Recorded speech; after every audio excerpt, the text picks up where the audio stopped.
Svona.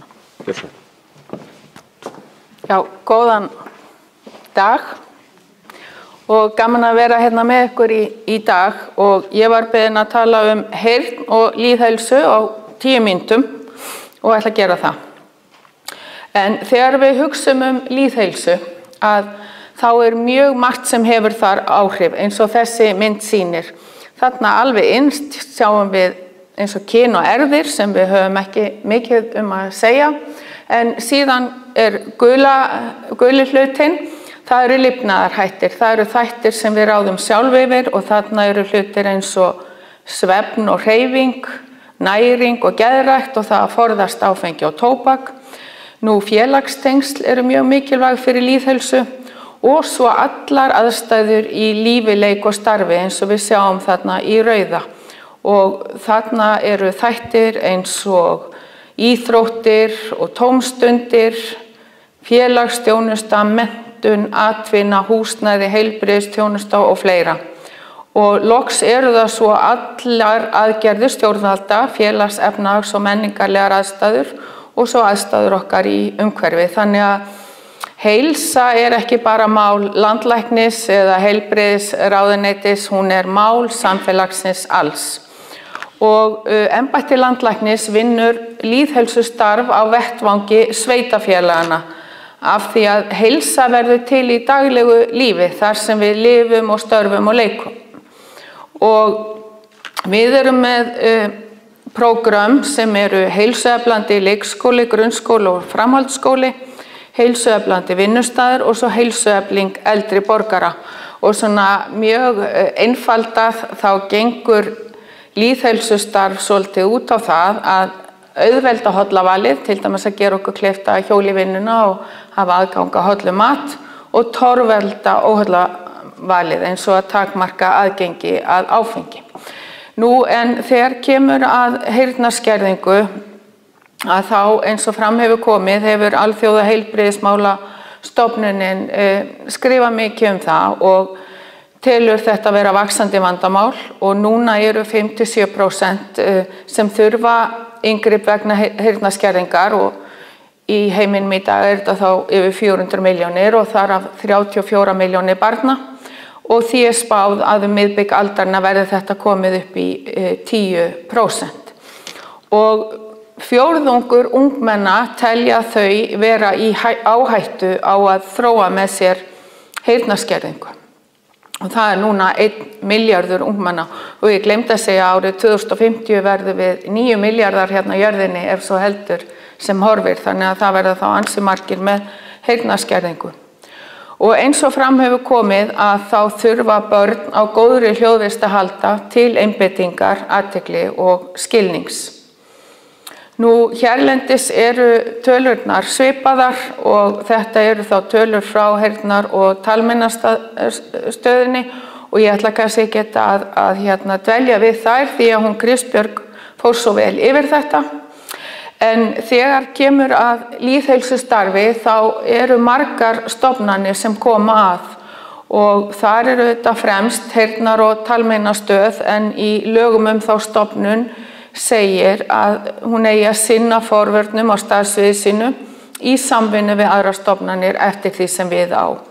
Nú við hjá embætti landlæknis, við eigum að efla lýðheilsustarf við samvinnu við aðra sem að þeim málum koma og við höfum engar valdheimildir til dæmis til að segja skólum að gera á svona eða hinsegin.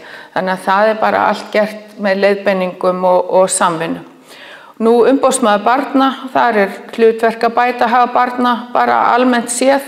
Svo vinnueftirlitið með eftirlit með vinnustofunum eins og fram hefur komið og umhverfisstofnun aftur með það á sinni könnu að gefa út leiðbeiningar viðmið hljóðvistakröfur í leik- og grunnskólum og annars þar sem börn dvelja og hætta getur verið á heilsuspillandi hávaða. Og eins og framkom í máli Sigurðar þá eru það heilbrigðisnefndir sem að hafa eftirlit með framkvæmd þessarar reglugerðar. En í leiðbeiningum frá umhverfisstofnun líka bent á það að umsjónaraðilar barna í hvaða umhverfi sem hafa hlutverk sem eftirlitsaðila með hljóðvist, til dæmis foreldrar og forráðamenn, kennarar, leiðbeinendur, skólastjórar og svo framvegis. Nú, áhrif heyrnarskerðingar ef ekki aðgert eru margþætt eins og komið hefur fram. Það hefur áhrif á samskipt og tal, á þroska og getur stuðlað að félagslegri einangrun, einmanaleika og jaðarsetningu. Það getur komið niður á tækifæri til menntunar og á atvinnu þátttöku. Þannig að áhrif á samfélag og efnahag eru gríðarleg og það gríðarlega mikill kostnaður tengdur þessum málaflokki og þetta hefur Alþjóðaheilbrigðisstofnunin reiknað út.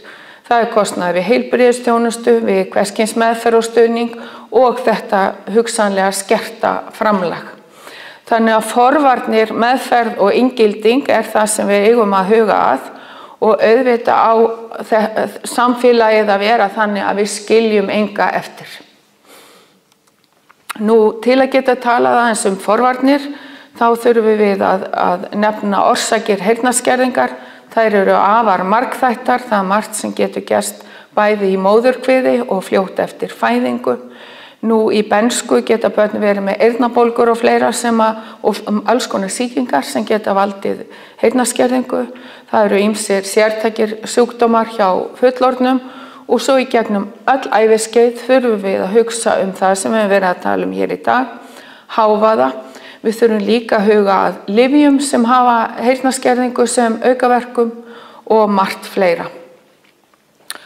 Og betra heilt en vel gróið, segir máltækið, og að mati Alþjóðaheilbrigðismálastofnunarinnar eru hugsanlega hægt að fyrirbyggja 60% heyrnarskerðinga hjá börnum og það ekki lítið. Og það gerum við með bólusetningum því að margir af þessum algengu veirusjúkdómum hafa heyrnarskerðingu sem aukaverkun með góðri mæðra- og ungbarnavernd og hér erum við nú mjög framarlega í flokki Íslendingar með því að veita góða heilbrigðisþjónustu, vera varkár í lyfjanotkun og með því að nota snemgreiningu og snemtaka íhlutun. Og síðan þetta heyrnarvernd alveg ótrúlega mikilvæg. Við þurfum líka að fræða almenning áhrif hávaða og leggja meiri áherslu á hljóðvist. Nú, embætti landlæknis rekur þetta verkefni sem heitir Heilsueflandi skólar og árið 2017 eftir að var gerð tilraunaverkefni hjá Sambandi íslenskra sveitarfélaga og Kennarasambandinu þá var ákveðið að leggja aukna áherslu á hljóðvist og raddheilsu. Og þar var bætt inn efni þessum bæklingum sem ég sýni þarna kennslu umhverfið, hlúum að rödd og hlustum. Þar plagg frá Umhverfisstofnun, hljóðvistarkröfur í umhverfi barna. Þarna plagg eftirlitsverkefni frá 2016 og svo bið ég ykkur ef þið vitið fleira gott efni sem ætti þarna heima að koma með ábendingu til embættis landlæknis þar Nú, í þessu heilsueflandi verkefni þá eru svokallaðir gátlistar, það eru leiðbeiningar hvernig skólar verða heilsueflandi og þarna til dæmis í heilsueflandi leikskóla segir að starfsfólk skólans þarf að gæta því að lágmarka hávaða með því að hafa ekki mörg börn saman í einu rými, tala með lágum rómi og svo framvegis. Og í öllum þessum gátlistum talað að það eigi að fylgjast með hávaða og bregðast við ef þörf á. Síðan gerum við hjá embætti landlæknis samninga við sveitarfélögin svokallað heilsueflandi samfélag og þar talað hljóðvist að það eigi að meta hana reglulega í skólahúsnæði og íþróttamannvirkjum og bregðast við.